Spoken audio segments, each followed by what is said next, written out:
DXDC Radyoman Report.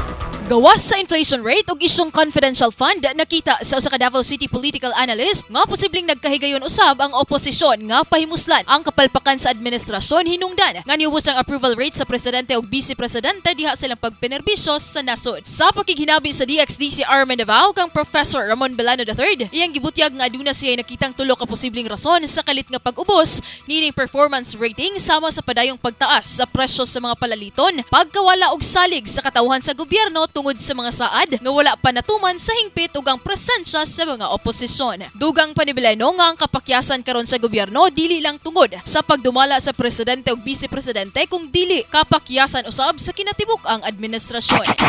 So, hindi lang naman yung presidente, hindi lang naman yung vice president, but in fact the entire administration, no, kasama po dyan yung Congress, no, medyo bumaba po yung kanilang performance rating. So pwede nating masabi technically, no, this is an administration survey.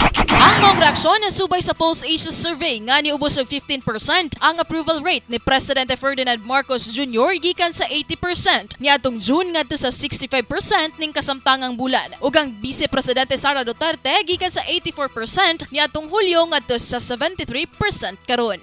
Kasama mo sa balita ug serbisyo publiko, Radyoman Ivy Parido, Tatak, RMN.